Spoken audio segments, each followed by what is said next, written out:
thank you so much for chatting with me, guys. I know you guys are like super busy right now. You're doing tons of stuff. Yeah, it's pretty different for an original band. You know, normally you're killing yourself trying to get into certain clubs and bars and lounges, and it's super difficult, especially in the New Jersey area. But we pretty much ventured out a lot, which is good, doing a lot of festivals. And the gig tomorrow was labeled a private gig, but it's public to the community. Okay. So that's another one. We never really played like a private show before. Yeah. But we're getting some traction, which is good. We're constantly trying to move forward. Yeah. Whether this is like my third podcast in a row. Yeah, this week. With 3 days, yeah. So we're just constantly doing stuff like this and releasing material and videos and trying to get on playlists. And, you know, we work hard at it for sure. We just ain't sitting around just waiting for something to come to us. We're trying to make something happen in an impossible world. You know? Yeah, it's amazing.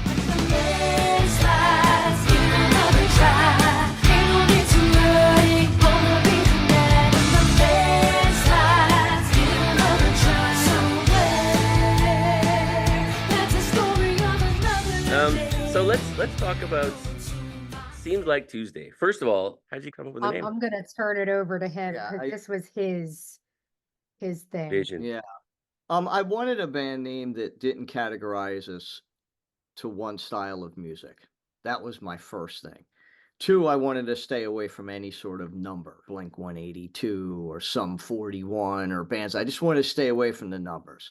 So I was like, all right, you know, I want something really kind of big, but maybe we could shorten it. So we kind of like, I unintentionally, it kind of fell under the Stone Temple Pilots thing.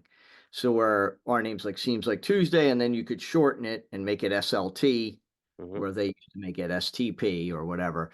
So it was one of them things where I just we always got together on Tuesday nights. That seemed the night that the band was most available to rehearse and have meetings and record and stuff. So I was like, all right, well, let's do Tuesday. And then I was like, and then we just like, it feels like Tuesday. It seems like, you know, and we finally came up with that. And I checked it and nobody had it, which is, you know, a very important thing. So we were like, cool. And we just went with it from there. It was like one of them things where it just, it just flowed real easy. And, you know, as I said, it didn't categorize us in one path of music to where if we had a heavier name or something, you would have to be stuck to doing that or whatever. So yeah, like you put one of those sort of Pantera, Megadeth names, like you kind of know they're not going to play a lot of ballads, you know. Yeah, exactly. You know. So I have to say, first of all, how I found you guys. I was preparing to speak with Mark Rosner of Big Records. I checked a whole bunch of bands and I saw you guys, and then I heard Note to Myself. And I was like, okay, now we're talking. Like that's awesome. It was, like the guitar. Okay, so that song, because I tend to listen to things, it's usually about 3 times before I sort of decide what do I think of the song, you know? And I listened and it was just the guitar that I was like, oh, man, that is like the sound of the guitar, like the tone, but also what you're playing there. I've learned it, by the way. I sat down and just went, but oh, that's awesome. But yeah, it's really cool. And then the drums and the bass come in, and the production is like killer. It's just so well spread out, and I don't know, the whole thing. I really liked it. And then the vocals come in, I was like, it's a female singer, and I was like, the whole thing. I was just like, it was really cool. So I was like, okay, I have to learn more about this group. And then I listened to your other stuff. It was just not that long ago. What I don't Wasted Summer was 2 weeks ago or something. Yeah, that came out about 2 weeks ago. About that, yeah. So all of this happened within a short period of time, but yeah, that song was the one that I was like, it was everything about the sound of the overall, like what you're playing, the style itself, And then the production, I was like, oh man, like when the drummer hits, the drummer is Steve. That's me. Yeah. Yeah. Yeah, that's you. Hi there, Steve. Yeah. Well done. When you Thank hit the bell on the ride cymbal there, it's Mhm. like perfect. It really drives it. No more looking through rosy glasses, getting fooled time and time again. Always fail those history classes, little victories every now and then. When the landslides, give another try. Ain't no need to run, ain't gonna be denied. When the landslides, give another try somewhere. That's a story of another. There's a way to play with, like I try to play with a certain amount of moxie, but I don't, overplay or drown out the band. I try to play with the band on like another instrument, but at the same time, I'm driving it a little bit. So I'm moving it, it's like I'm driving the bus, but yet I'm not going a million miles an hour doing it. But you feel secure. That's what I try to base how I play on. So glad you picked up on something like that. Especially cymbals. You could hit a cymbal too loud and then it doesn't even sound good anymore, Yeah. Well, actually, you say that, and I remember myself sitting on stage. So I guess my main instrument nowadays is guitar, but I have played all this stuff. But I remember one time I was on stage with a good friend of mine, Leon. He's actually the guy that I started this podcast with initially. He is a fantastic pianist, and amazing singer. He does Billy Joel, like at least as well as Billy Joel, but then he'll turn around and he'll do some other completely different style and it still sounds perfect, Johnny King leaned back as he told her the world has come to know. There's a beer and a cigarette, but that's about all he's got to show. He talks of a woman and a boy he loves so well. I was playing drums on a Sunday night. His drummer would take Sundays off. So I was playing drums with his band on Sundays. I was trying to do what you did. That's probably why I noticed it, because you were hitting the bell like spot on every time during the chorus. But then when it comes into the verse, you go over to the hi-hat and it brings it all into focus, Yeah, for sure. I was trying to do that, but I wasn't hitting the bell. I was hitting the rest of the cymbal, like an 18-inch or 20. No, it's like a 21-inch ride, which is like. So it sounded like a gong, more or less, right? Yeah. So Leon's playing in front of me and he turns around and goes, he's playing like this and he turns around and goes, dude, you're cutting my head off.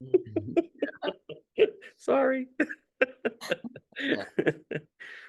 And so yeah, I heard that all of it, the whole thing. I was like, I kind of started to listen for the thing that I'd go, oh, they should have tweaked that, they should have changed that. For that song at least, I didn't find it. That's really good. And then Wasted Summer, was it? No, sorry, it's Lies and Alibis, has like 28,000 views on YouTube. Yeah. That's such a fun song. That is such a fun song.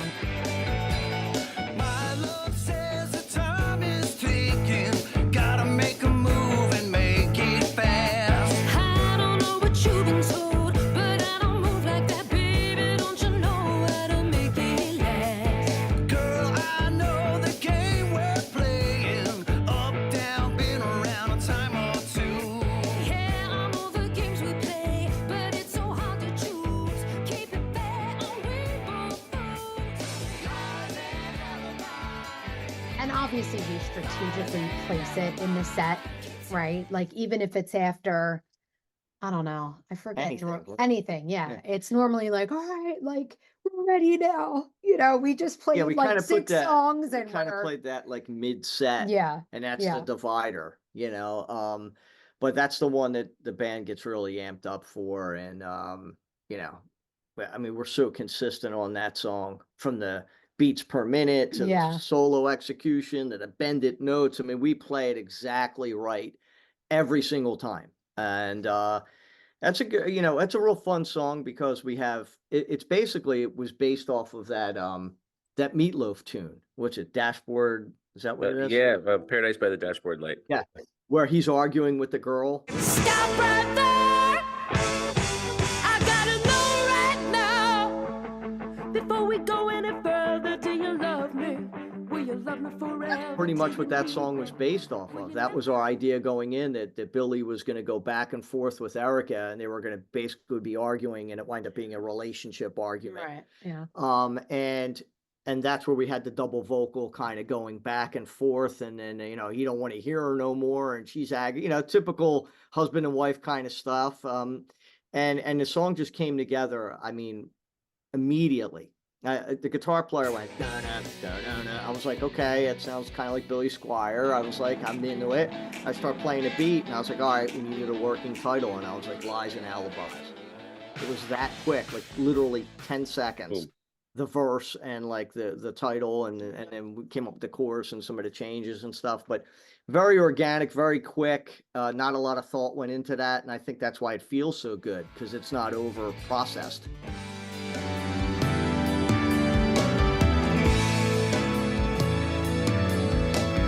You say I'm wrong. I say alright. You're the one sleeping alone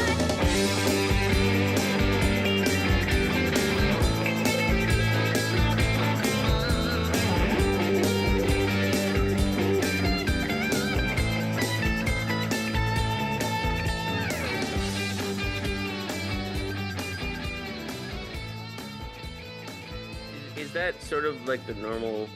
Is that a normal process for you guys for your workflow? To somebody brings in a riff, or you bring in a beat or something, and is it you I write it think all together?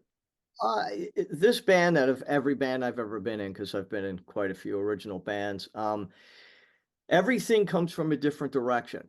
We'll have a guy come in with a full song, and then we'll just put our parts to it. We have a guy come in with a verse and chorus. Then she'll write the verses. Pete came in with a complete song. On the Move was completely done, and he had- Billy too. September Skies. yeah. So I That's think lovely.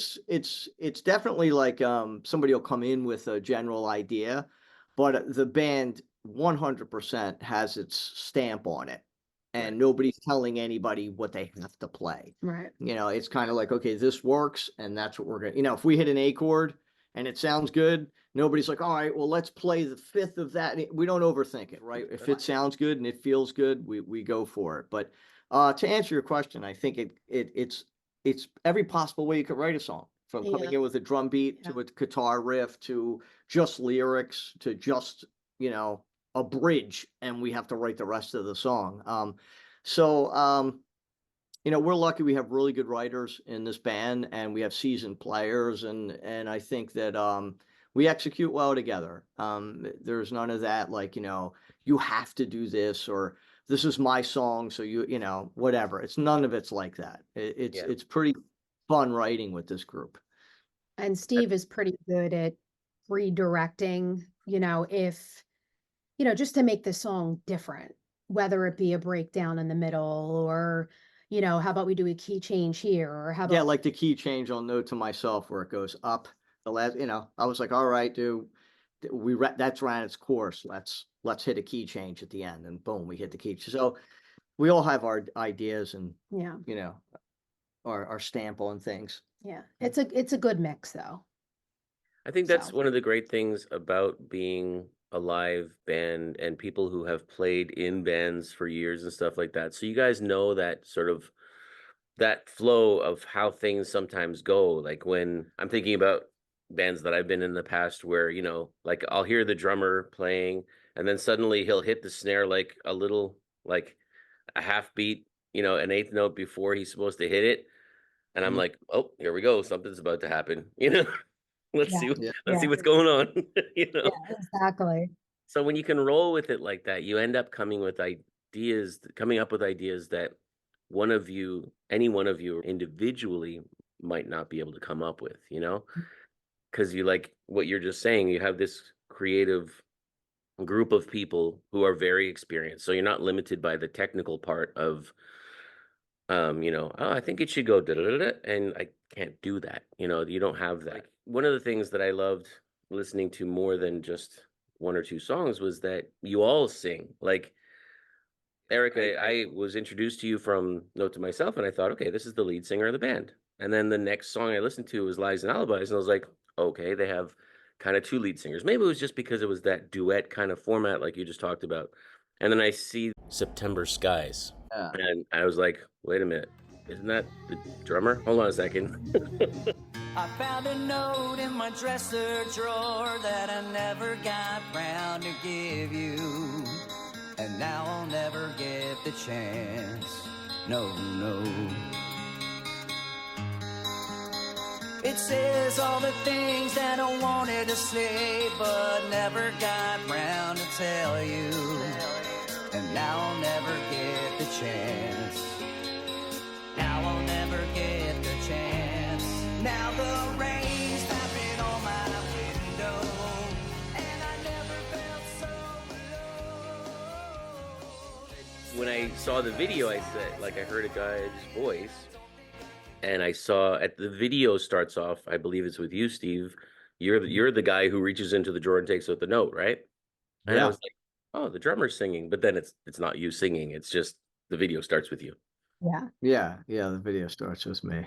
So Yeah, that's just a story about it's a song about a relationship, and obviously he loses the girl, and then he wants the girl back, and it's a Tell them a little bit about the concept for the EP, because then that would make a little bit of sense. all right. Well, go ahead, you tell him.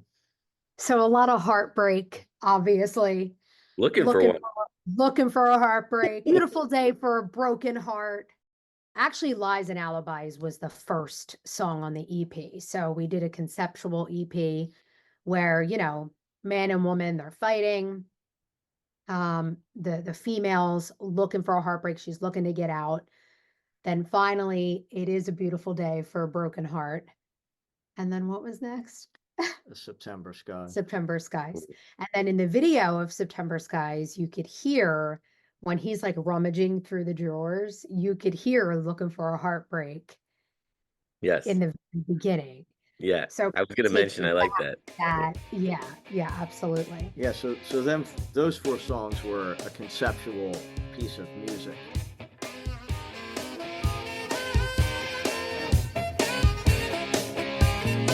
Driving down a dark road into the night, tired of a drink from another long Friday night. Said I feel like I'm tired. I sleep with So how do you guys one decide eye who's open going and to just sing on a song? Like On the Move is, I love that you started off with that really real harmony. It's a killer harmony, and you guys didn't, like you said before, I didn't sound like you went in and processed and auto-tuned or anything. On the move, I hear a sound.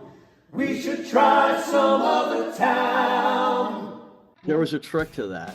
That song, I'll tell you the history of it. That song's called On the Move, and that's our guitar player Pete had a demo that he wrote a bunch of tunes. And when he came into the band, he's like, look, we could play any of these songs, they're all mine. So we listened to it, that one kind of stuck out to us, and we're like, all right, we'll play that one. And we made a couple little tweaks and turns, but, verse, chorus, solo was his. But, we added our little things to it. Can't breathe and I can't see a thing.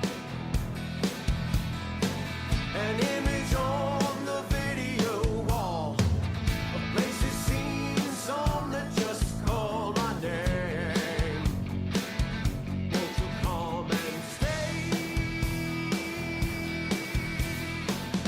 On the move, I hear a sound. We should try some other town. So when we go to do a video, I edit all the videos and I film most of them. And I was like, yo, I think a great idea would be, and I borrowed it off the band Triumph. I don't know if you remember that band, but they had that From song. Toronto. Okay. I So- met Rick Emmett when I was a teenager, actually. Yeah. What an underrated guitar player. Are you kidding me? he's- Have you seen the, Yeah. is it the US Festival? Yeah. I thought they stole the show there. I really do. I thought Yeah. it was just because they're like my hometown guys, but totally, like especially when he goes into like that classical section, the whole Mm. audience was like, "What is happening right now?" That's I've seen them play in Philadelphia at, the local arena. They came out, just the three guys. They didn't have no samples or nothing like that. And they ripped it. I remember Yngwie Malmsteen opened up. So you had him open up and then them. It was like, I just went home and I was like, all right, I better go back to, I better do real good on these tests, wow. Yeah, so anyway, I stole it from, you remember that song, The Lost in a World of Fantasy. Remember that song? I think it was the beginning of that. They had like a thing where he was just singing in the video. And it's like, I was out on my own in a great big world. Thought I'd seen it all. Then along comes a woman of fantasy, and I took the fall. that would be great if we all kind of looked towards the side and did a 3-part harmony. That's not actually on the recording of the song. So if you just have our CD, that song comes on, the drums just come in. It doesn't have Oh, vocal. That was Yeah. live on a phone in a body shop. Yeah. And we just went bing, and I caught that, and then I edit that into the video. So that's not even on the track. That's why it doesn't sound Oh. processed, or there's no echo. That's what they really sound like. That was 3 people singing into my iPhone. that explains it, because I did think this sounds like I don't remember what words I just used, but like very real. It was just like you guys Yeah, singing in the moment. It felt like that, and that for me it was part of the appeal, because you hear so much stuff that is so that's it. You got what I did. Yeah. I'm like, yeah. Yeah, yeah, you should be. You should be. It absolutely was perfect for the moment, because I mean, even if you're not a group who's using auto tune, or if you're typically not using all that kind of stuff, or really heavy compression and reverb and all that stuff, still we all use some of that stuff, because you have to create like a bit of a room sound, you know? Sure. Want to sound big. Yeah, for sure. Yeah, I mean, if you just left your kick drum just like that, I mean, unless you have amazing microphones, you really need to put something, and you need to at least EQ it, right? But for you guys, Sure. starting with that, I was like, this is just these guys singing. That's all this is, Yeah. and then everything else comes in. I was like, So ah, glad you got that, because you're the only person that really got that. Everybody thought that was like well, if you just see the video, you think it's part of the song, but Yeah. it's not. That's just something we threw in as a special thing for the video, which is And we that's cool. great. actually I didn't know that. incorporated that into our live shows also. So Yeah, that's that's the way we do it Yeah. live. Yeah. Yeah. It's kind of like a silent count. So it's like almost like if you're a quarterback and you have a silent count in football, it's kind of like that. Like we'll just stand there and be like 1, 2, 3, 4, 1. Oh no. So Yeah. it's like a silent thing, and we usually get this if people are listening. Usually get the head spin, because you're catching, you're not announcing it, Yeah. you're not playing the chord before it, you just come right out with the 3-part. It really makes head spin, which is great. That's what we're trying to do, is get your attention.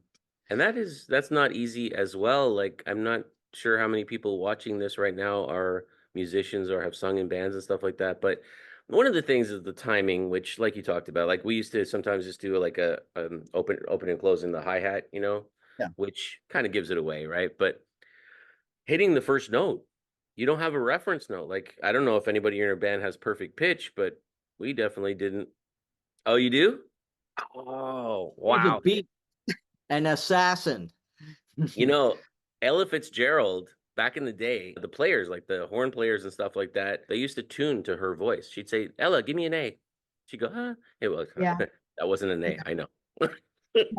Gotcha. Yeah, it's crazy. Crazy. But I can't read. That's the thing. But I know certain notes. It's so bizarre. It is so bizarre. I think she has that thing where, because you play different clubs, right? You can't hear yourself, or the monitor's not working, or the in-ears, whatever. There's always a problem, and it's Yeah. usually 90% of the time you can't hear the singer live, right? Mhm. That's like the biggest thing. Oh, you guys were great. I couldn't hear the singer for the first 3 songs, So I've watched her sing where I know you couldn't hear a word that you sang, and you just know where that sits in your voice. and Yeah. you sounded great. Yeah. So a lot of that's that too, where you just know where it kind of sits. You Yeah. know, I see you do that. Yeah. Yeah, you cannot overstate the importance of what you just said there. But you guys, the three guys there, you don't have perfect pitch. Like, do you, Erica, provide a reference note before they start? Or No, do you? no, No, no, not it's really. really everybody in this band sings. All five of us sing. We have Erica's the main, and Billy's the male main. So it's like the Lindsey Buckingham, Stevie Nicks thing going back and forth. And then Yeah. Pete sings. When we have to do covers to fill in slots, because sometimes we need to play a couple covers to make the sets longer, I'll sing a song or two. And then Chip, our bass player, he's got one he's about to do now. Yeah. So Cool. we all take a share. I think that keeps things fresh too. You know, sometimes no matter how good the singer is, you get tired after a while. When you could kind of change it up and throw a couple curveballs at people, I think that keeps it, you know, if you listen to Erica sing like 6 songs and then Billy sings 2 and then Erica comes back, that's a nice change of pace to where you're like, okay, you know, they got a couple people who can really hang in there and do it, you know. So we're really lucky that we have more than one singer, and we have seasoned people that have been there, done that, and how to front the band and you know, talk to the crowd and that whole thing, that whole front person thing. We have a real good cast of people doing that stuff. Yeah, that's cool. I mean, you mentioned a couple of things there. I mean, first of all, it just opens up so many doors when all of you can sing. You Yeah. could be like, oh, you know what would be cool if we just did like this vocal intro for a song. Okay, we can do that. Like, it's so awesome. And then you go, okay, this chorus is pretty cool, but we can make it bigger if everybody sings here, you know? Like, Exactly. it opens up that in addition to what you just said, where you're singing a couple songs and then somebody else comes in and sings and you switch it up a bit. So for me, that was surprising when I was clicking through your videos on YouTube and it wasn't you singing. I was Yeah. like, wait, did I get the right band here? Yes, yeah, sorry. You know, I heard different people singing different songs, and I was thinking to myself, I wonder if this is like Fleetwood Mac. You just mentioned them. Like Stevie Nicks writes a song, Stevie Nicks sings the song. You know, I think there's one song that Christine McVie wrote with Lindsey Buckingham that she sings. But for the most part, it was like whoever wrote it sings it. But Right. it sounds like that's not necessarily the deal with you guys. No, not at all. No, definitely not. I mean, if it's something that like Billy with September Skies, Pete with On the Move. I mean, obviously they were well established songs way before Seems Like Tuesday was even a thought. And then obviously if it's too low for me, or we'll try to just work around Yeah, that. we got a couple songs that are like, you know, drop D or whatever. Yeah. And that's going to be, she's going to start sounding like that. So we get out of that and we make the guy sing that. I think it's whatever we're trying to portray lyrically and whatever sits in the range of the person's voice, you know, whatever the song calls for, that's what we'll do. I think honestly, if there was a song that each person sang a line and that sounded cool, we'd be like, all right, we're doing it that way. Sure, yeah. And we don't have like Yeah. this thing where we're in this box and we just do whatever we feel like. And if we like it, then we're confident enough to play it and have that attitude. And hopefully we can sell that to the audience. I think it's like a Rick Rubin thing.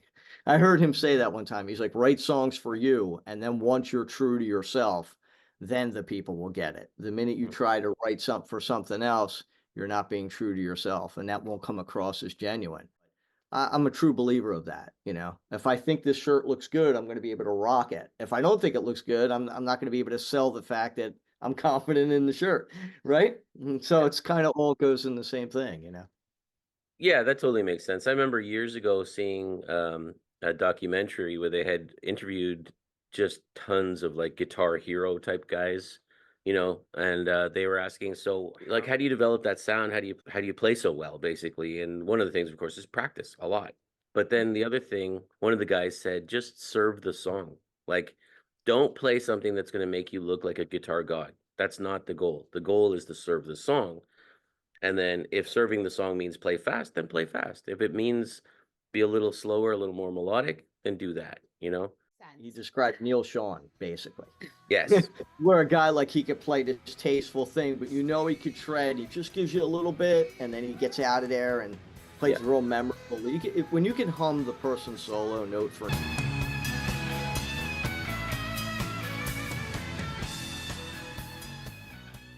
So yeah, you just described Neil Sean basically to me. If you Well, were- there's so many great players. Like, I yeah, mean, of course. I was talking with a friend of mine who's a guitarist. They're a cover band primarily, and they do just incredible covers. They can do it note for note if they want to. Like, you Wow. close your eyes and you think you're at an Eagles concert, you know? They do Hotel California. And I was Okay. like, have you ever thought about, like, what would it be like if you changed the guitar solo on that song? Think about that for a second. If you changed one of the guitar solos in Hotel California, it stops being that song. Like, you can't just go into a bluesy, bendy riff thing. Yeah, well, it's probably one of the most memorable solos Yeah. in a song. You know, that's another song where you know every note. That You you know can the watch Tim the audience, Rollins- they go da da da da da da da da da da da da Yes. bam, and the whole audience goes like, you know? Yeah. Yeah. Well, it's perfectly written. That's a masterpiece of a song. You know.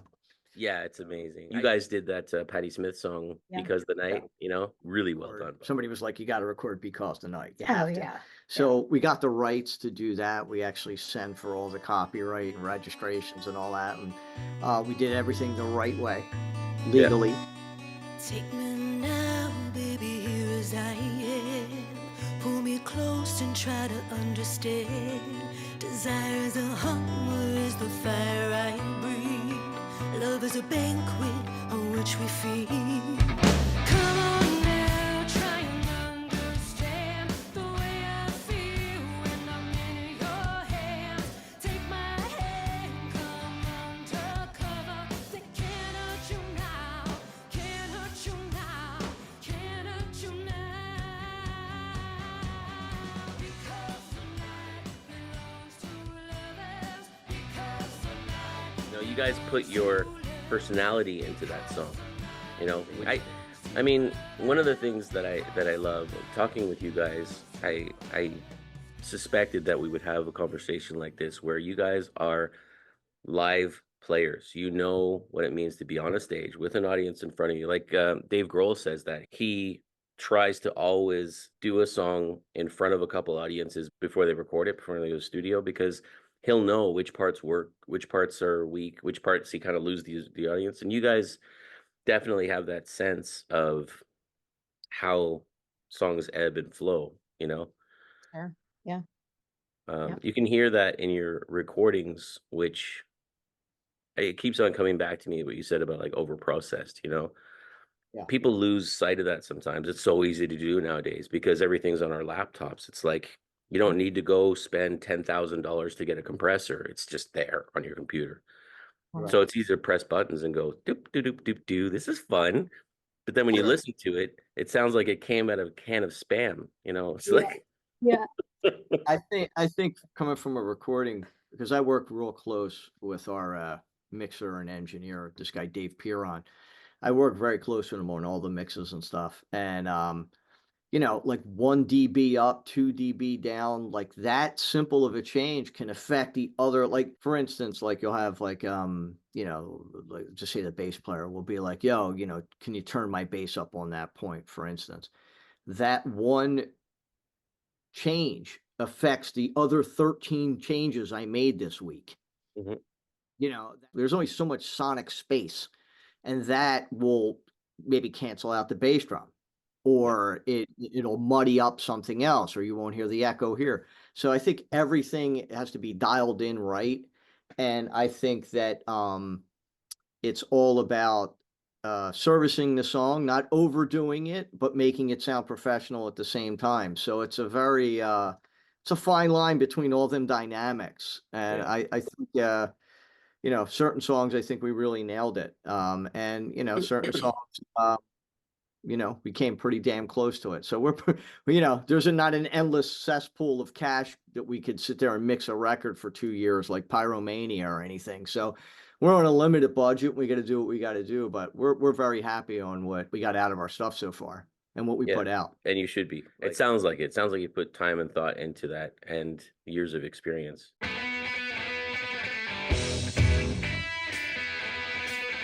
Keep my eyes on the horizon, make my head stand up straight.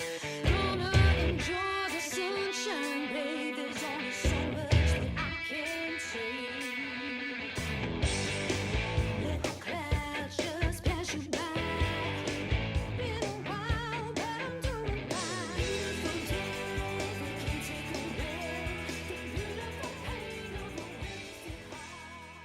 We had such a good time in the studio and things were going so fast. We were like, all right, let's just go record. Yeah. And then we threw on the move at like the last second. We were like, all right, well, we got an hour left in the studio. Let's do another one. And we did another one. Like it was like one take each and we just banged it out. So the first song is the conceptual record and the last two we just labeled bonus tracks just to Yeah. give somebody more bang for their buck.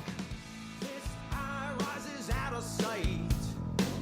I find you in the twilight, but I can't breathe and I can't see a thing.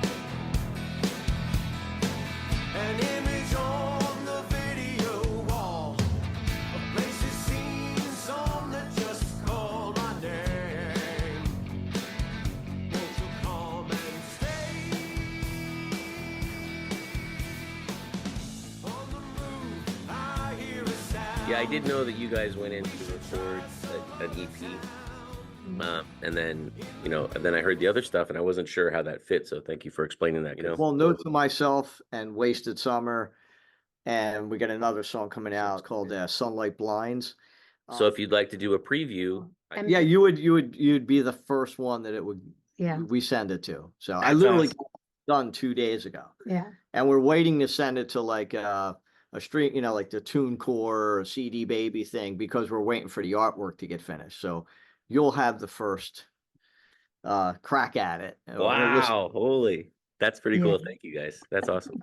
Now that's another song that Billy's singing lead and Eric is singing lead. It's back and forth. Yeah. It's literally almost like a verse, like back and forth sort of Mhm. thing. So yeah, we're excited about that one. I could put it in right here.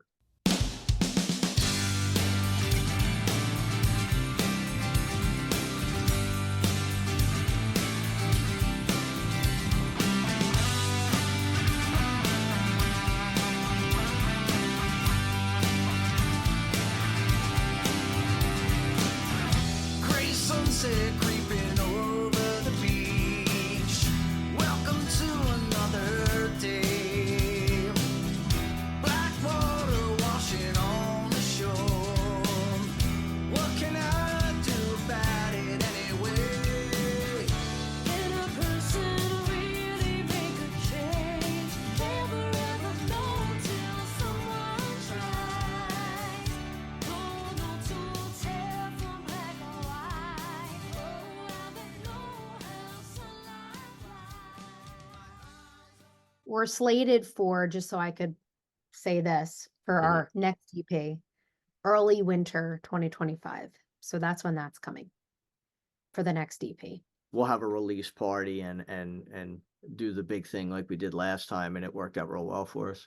Nice. So Okay. we released like a couple singles, then we package them all together, throw like one or two more on, and release an EP.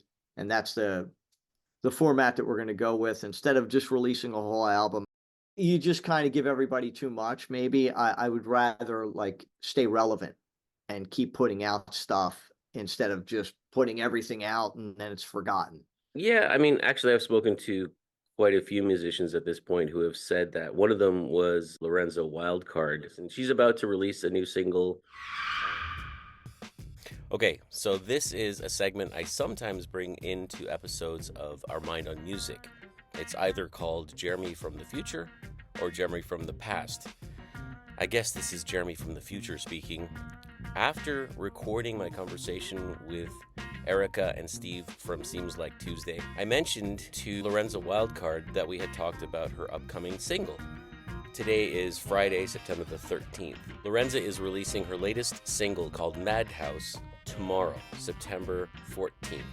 Lorenza has agreed to let me play a short clip of her single, which will not be released until tomorrow. So that makes this the second global premiere preview in this same episode. You just heard Sunlight Blinds by Seems Like Tuesday, and now this is Madhouse, to be released tomorrow by Lorenza Wildcard. Enjoy. Living in a madhouse, this is where my head's at. Living in a madhouse, where you wouldn't dare to live. Living in a madhouse, this is how I roll now. Living in a madhouse, where you wish you could too. Shh. Living in a madhouse, this is where my head's at. Living in a madhouse, where you wouldn't dare to live. Living in a madhouse, this is how I roll now. Living in a madhouse, where you wish you could too. Tell me why. Please do let us know what you thought of both of these singles, Sunlight Blinds by Seems Like Tuesday and Madhouse by Lorenza Wildcard. We'd love to know your thoughts. No, what I wanted to ask you was, like you guys explained your process in terms of writing and developing songs together as a whole band, but then I noticed on Looking for a Heartbreak, you brought in some other people. So Tony Mecca is the producer or engineer? He's our producer. Tony Mecca's our producer. He worked with me in a couple other projects that I was in. And then when we did this, he was a big fan of Erica's voice. And I was like, look, you know, if you want to be a part of this, this is what we're doing. And he jumped right on it. So Tony's our producer. And then we worked with this guy, Jim Salamone, on Looking for a Heartbreak and a couple of them songs. John Merlino also played keyboards on Looking Mhm. for a Heartbreak. Now we're working with this guy named Dave Piron. He owns Wombat Studios. So that's our kind of sound team, I guess, Yeah. our recording army there. But But yeah. we featured a sax player on, Alex Patagrossi. Yeah. Looking for a nice, Heartbreak. fine Italian young gentleman. Yes. There you go. Yeah. It's really subtle at the beginning. Like it was, again, the production I think is really well done. Like the saxophone doesn't come in like, okay, we're gonna do like, you know, I don't know, like an E Street Band or something. Not to take anything away from Yeah. them. You know, Clarence Clemens, I think, was the saxophone for E Street Band, right? I Yes. mean, fantastic, huge sound. Yeah. Yeah. But here, you guys had a really subtle saxophone. It comes in as like, wait, was that sax? I had to like back up a little bit. And was that a guitar with a different tone? And then it becomes more obvious as you go through the song. Like, Sure. Yeah. Well, That we was- did that purposely. I think that was one of the first songs we released. Oh, that was the first song we released. And we were like on the edge of whether we should come out with that because people are going to think of saxophone players in the band. And I was like, look, I think a good song's a good song. It doesn't matter, you know, and I think that, you know, you had all them Hall & Oates songs and you had Urgent by Foreigner where like the saxophone was there, but it wasn't so prominent that it was in every song or whatever. Yeah, he literally came in and just played a whole bunch of stuff. And Tony Mecca, our producer, actually pieced that saxophone solo together. oh, 'Cause wow. He just came in Yeah. and riffed for a little bit and just left. That's And cool. we're gonna- I mean, it's super cool, but it's also a little crazy, right? Like we can do Yeah. that now. Like, you know Well, what it used to be? We used to record, like when I started studying recording, we were doing reel to reel, 2-inch tape, the yeah, razor. slicing it and everything. Yeah. But we were real lucky. He came in and just did it real quick. And then the first time we heard that, we were, as a little story, we were driving and Tony sent us, he's like, you know, the drums were done and everything and, you know, rough mixes. But he goes, yeah, I put the sax solo on and we were driving down the road and we literally just pulled over and went, wow. Driving down a dark road into the When he hits the high urges down at the end, you know, we're like, dude, that's exactly what we wanted, you know?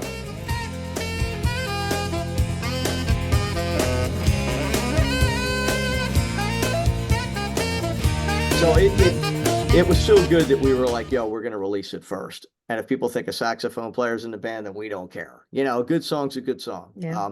But when we have big gigs, when we have like bigger shows, he'll actually come out and special guest and play the sax on that for That's us.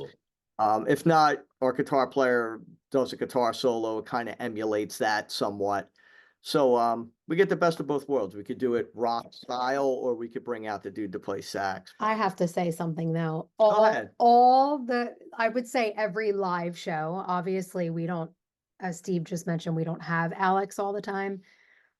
But I find myself, and I know you do it too, even when we have the guitar solo covering that part up, I'm always, as soon as I hear it, I'm like, "Wah, na, na, na, na, na," like you just can't get it out of your head. Well, that's a sign of a You good. know, good you thing. just, yeah, it just sticks with you. Hence what he was saying earlier. Yeah. Like Yeah. that's the Neil Sean thing. Yeah. You could sing every solo Mhm. note for note. That's it. Yeah. That's I love that idea, really. I mean, and as a drummer, like I played with not too many, but I played with a couple drummers who they think of themselves as like a metronome, and then most drummers try to achieve being one of the instruments in the band. Like there are moments where you listen to the piano play a nice chord, and there are moments where you hear the ride cymbal, and there are moments where like it's all part of the same picture, Yeah. So it's definitely comes through on the stuff that I've heard you guys recording. Like it didn't surprise me at all that subtle saxophone was on purpose. You said, that Yeah. doesn't surprise me at all, because like I've recorded saxophones. Like you'd have to be very purposeful about making it quiet in the mix and EQing it so that it doesn't step on the toes of the guitar part. That's what we used to Yeah. call it in the studio. We used to actually draw it out graphically so that like if I was playing keyboards on a part and it was the same chord the guitar player was playing, we're stepping on each other's toes. So we'd have to Sure. move it Yeah. Yeah. either by EQing, or I'd have to play inversions of the chord to complement it instead of just sitting right on top of each other, and one of us becomes redundant, right? Right. That's what I said Um, earlier. There's only so much sonic space, right? Ex- There's only so much. Yeah, you could do it, but you start taking away from what I think that's what we really like about our bass player too. He doesn't just sit there and play root notes. He has a theme He all does. alone Yeah. of what he's playing. It's like his thing. and he's got a great sense of tone as well. He's not just playing the bass. He's tuned in.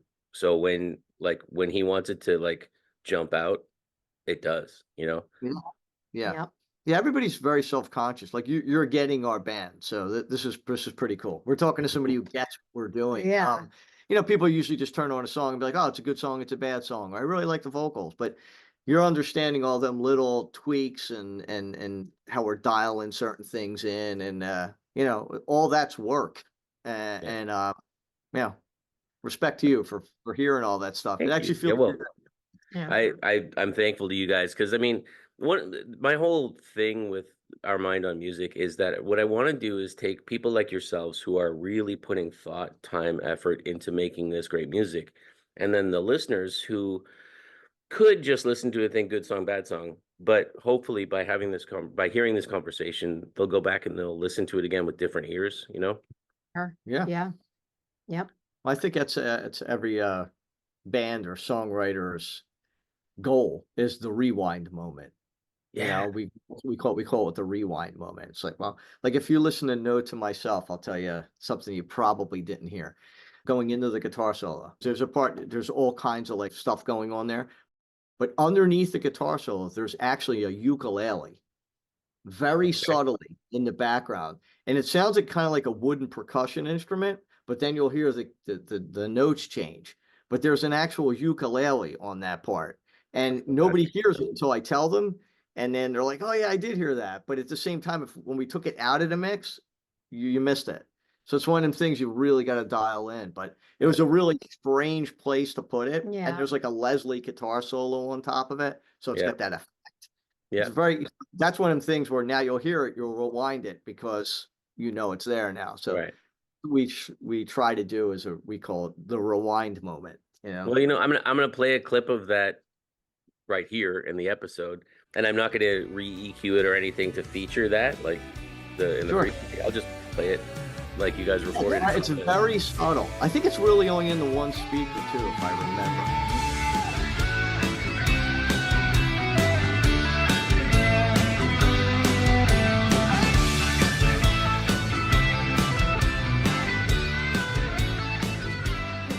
hear it too if you have like AirPods in. Mm, You can hear it with AirPods make in. everything Yeah. sound brighter, so you Yeah. can hear everything, right? The That's- Boss that's speakers amazing. make everything sound boomier, and the AirPods make everything sound brighter. Yeah. Mhm. have you guys So heard you- an Atmos mix yet? Sony has a different name for it, but Dolby Atmos, it's surround sound for music. I was speaking with a singer songwriter, Ajantha.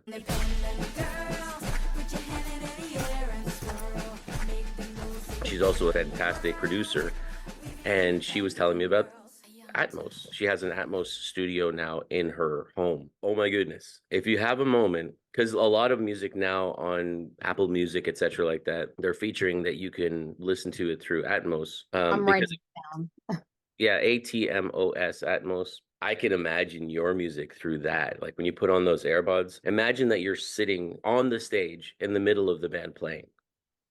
So like the drummers behind you, the singers in front of you, guitar, right. bass, etc. You know, Yeah. definitely worth checking out. It's Oh, Yeah. pretty cool. it's the future. So I'm looking for a heartbreak, looking for a way to get out, trying to find the words to say. One of the things I love to do at the end of all of these episodes, we've chatted, I've asked you a bunch of questions. We had, kind of I don't know, a really loose but super fun and informative conversation. But I love to ask, is there a question that I didn't ask that you wish I had asked?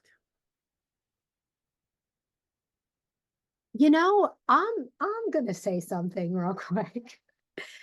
I think we do so many of these that we get a lot of the same questions all of the time. I would say this was really the first podcast or interview that we've done where Yeah. Besides the questions were like out of the box. We tend to get a lot of the same. the only the one, the same only generic questions. question we get is usually where'd you get the band name? Where'd you get the Yeah. name? Yeah, That's the usual first Yeah. thing. But yeah, everything else has been you really dug deep into the tunes and and did I your, think and did your because you're homework, you're a musician, so you're invested differently, I think, right? Would you say that? Like you're when it comes to the sound and or the tricks or yeah, stuff like that. exactly. Yeah. Yeah. So no, I wouldn't say you missed anything. It's just it's been a little bit different than the normal one we do, but guess what? That's cool. So Yeah. yeah, Excellent. everybody's got their own stick now, but no, there's nothing that I would think you would ask me. No. No. No, Okay, this was good. great. This I'm was really fun. happy.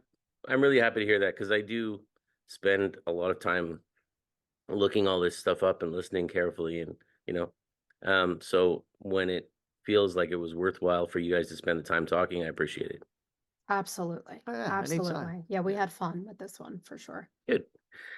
So let's talk about the what's next stuff. We have the Autumn Lights Fest, which is coming up the end of September. Mhm. Big festival there. We have the Italian Heritage Parade, which is the Columbus Day Parade. Okay. It's a huge thing in South Philly. Yeah, South Philadelphia. And yeah, South Philadelphia. Yeah. We say South Philly, but that's a huge event over there. And it's actually like these two parks, and they shut down the whole city, and it's a big event, and we're lucky enough to get on that for the second year.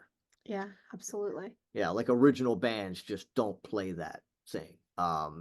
We actually earned our stripe with the covers and a reputation doing that Mhm. too. Now that we started an original band, kind of our reputations kind of helped us out to get something like that. Yeah, for sure.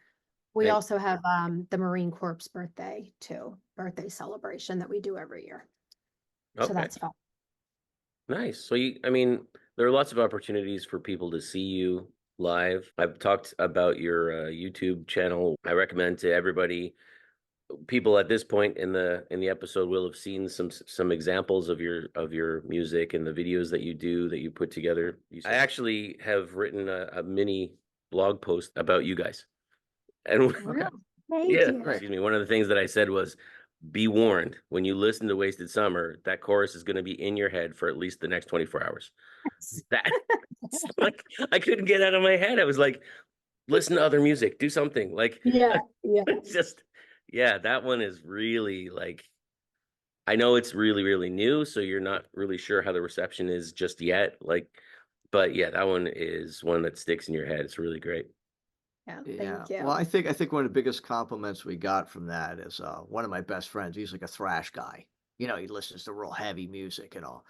So he's like, you know, he wants me to. He says, "Come to the dark side." He wants me to play the heavier stuff because I used to do some of that stuff. Yeah. And he goes, dude, he goes, I gotta admit, man, great song, great video. Your girl sounds killer. Drums sound awesome. He's like, you know, I really ain't into that, dude, but it sounds great. So that was like the best thing he could say. You know, kind of like, I'm not going to listen to it again, but I really like it. Man, that's Right? like Darth Vader at that last moment, considering, wait a minute, maybe. Oh, Right. yes. Yeah. So for him to say that to me was great. So it's one of them things like I think we play to our strong points too. Eric is a great singer, so we focus on that. Billy's a great songwriter, so we that's his role. You know, everybody has their thing, and when it comes together, we're lucky enough that it gels and we all get along pretty well, and we put some pretty decent stuff out, we feel, and we're glad everybody likes it. But Yeah. most of it's just a team. Yeah. That's what it is. Yep. Team effort. Well, it's great stuff. Thanks so much, guys. I really appreciate the time, and enjoy it. And we'll be out here listening. Thank you All so right. much. Thanks. Nice meeting you. Have a good one. All right. Thank you. Bye-bye.